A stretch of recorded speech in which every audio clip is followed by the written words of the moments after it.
Dans ma tête de maman, c'est un vlog où je te partage mes pensées et réflexions à travers ma maternité, mais aussi mon but c'est de t'apporter un peu de motivation et d'inspiration, mais surtout t'aider à trouver ta place dans ta maternité.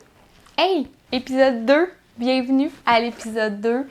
Je suis très contente de commencer ce projet-là, tu le sais, mais avant, il faut d'abord que tu saches c'est qui Naomi, c'est d'où je viens versus qui je suis aujourd'hui, un peu de mon passé, de mes origines, pour comprendre comment je peux t'aider, comment je peux t'inspirer, comment je peux t'outiller aussi à faire face à certaines choses puis à passer à travers certaines choses. Fait que sans plus tarder, je commence. Je viens d'une grande famille, moi, une famille recomposée. On était 8 à la maison avec mes parents, donc 6 enfants plus mes 2 parents.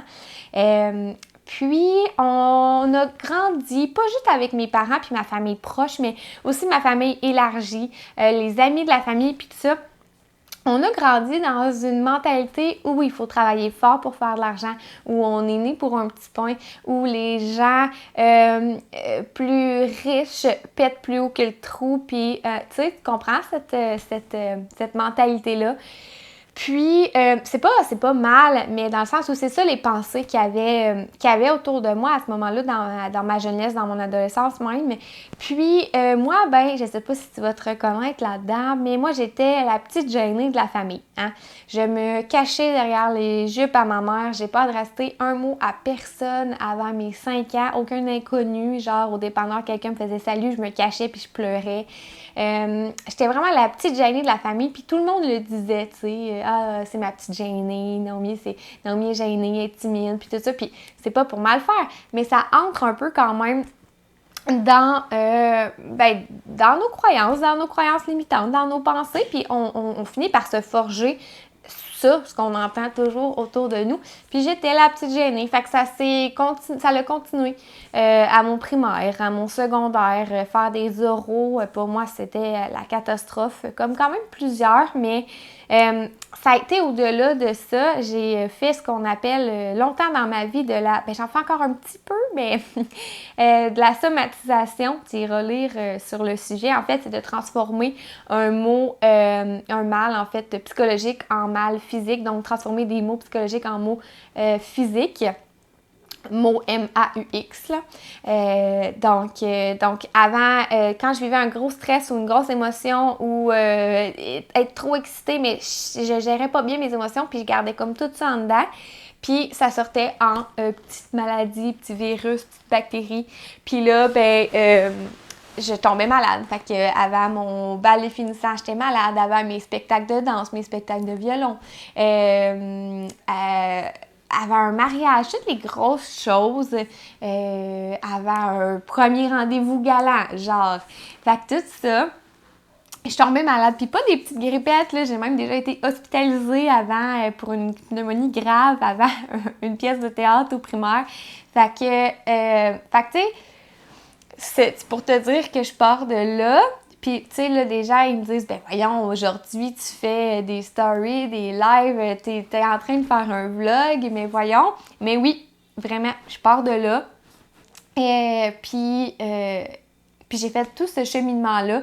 Fait que je te partage un petit peu rapidement mon cheminement. En fait, quand je suis entrée au cégep, j'ai premièrement rencontré mon conjoint actuel qui, lui, venait d'une famille très bien financièrement puis qui n'avait pas du tout les mêmes mentalités. Que la famille dans laquelle j'avais grandi. Puis, il n'y en a pas une meilleure que l'autre. Hein? C'était complètement différent. Il y a des bons et des mauvais côtés dans chaque façon de voir la vie, je pense. Mais c'est ça. Fait que ça m'a fait cheminer aussi beaucoup sur être moins négative, sur être une personne plus positive. S'il y a une chose que mon conjoint m'a apporté, c'est entre autres d'être une personne plus positive.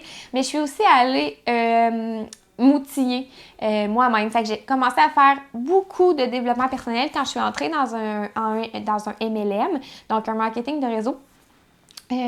C'est prôné dans le MLM de faire beaucoup de développement personnel, de faire des lectures, d'écouter des audios. Là, maintenant, on a les podcasts aussi qui servent à ça. Puis, j'ai commencé, c'est ça, à faire beaucoup de développement personnel, à travailler beaucoup sur moi. J'ai pris une coach de vie, une coach en PNL, en neuroactive coaching, tu iras voir ça. J'ai fait du Access Bar aussi pour enlever plein de blocages, croyances limitantes, bref. Dans la vie, on va chercher les outils qui font du bien pour nous. Puis j'ai travaillé énormément avec justement ma coach pour venir, c'est ça, travailler ces blocages-là, ces croyances limitantes-là, puis dire, OK, maintenant, oui, j'étais cette personne, maintenant, qui je veux devenir? Qui j'aspire à être, qu'est-ce que je veux devenir comme personne, parce qu'on n'est pas obligé de rester dans nos patterns toute la vie si on les aime pas, nos patterns. Fait que c'est tout ça que j'ai changé, fait que je suis encore plus devenue une personne positive. Mon énergie, elle a vraiment augmenté. Je suis sortie de ma zone de confort comme jamais. J'abordais des gens. J'ai manifesté des choses, puis ben la vie m'a récompensée en fait parce qu'aujourd'hui, ben je suis en train de créer ma vie sur mesure. Je suis pas gênée de faire des lives, de parler à des gens. Il y a certains moments encore là dans des événements qui vont me stresser un peu plus, mais je me parle, je travaille sur moi, puis ça se passe pas mal toujours bien. Fait que c'est pour te dire à quel point quand on veut faire un changement drastique dans nos vies, puis c'est pas de changer 100% notre personnalité parce que ma personnalité, c'est la même. J'ai toujours été la petite fille enjouée, qui aimait les gens, qui aimait partager des bons moments avec les gens, qui aimait transmettre mes passions, mes valeurs. J'ai toujours été entrepreneur dans l'âme. Mon père pourra vous raconter plein de belles histoires là-dessus, mais j'ai vendu des bracelets, j'apportais des paquets de gommes de la maison que mes parents me donnaient au secondaire, puis je vendais mes gommes à l'unité pour me faire de l'argent.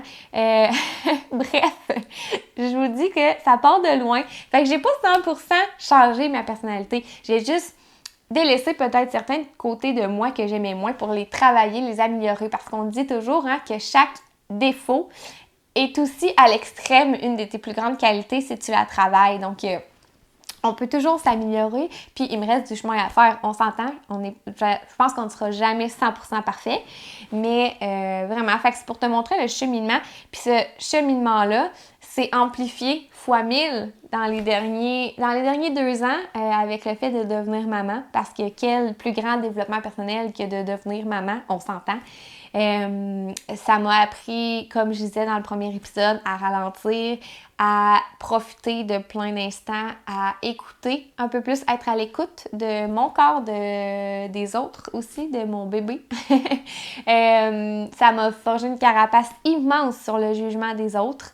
On va en reparler plus tard, mais bref, c'est quand même un gros développement personnel que de devenir parent. Puis c'est difficile quand on n'a pas déjà fait un chemin sur nous-mêmes de venir vraiment vivre la maternité 100% comme on le veut, comme on le souhaite, sans se soucier de ce que les autres pensent, sans trop s'infliger à nous-mêmes, se mettre des attentes trop hautes, s'auto-flageller.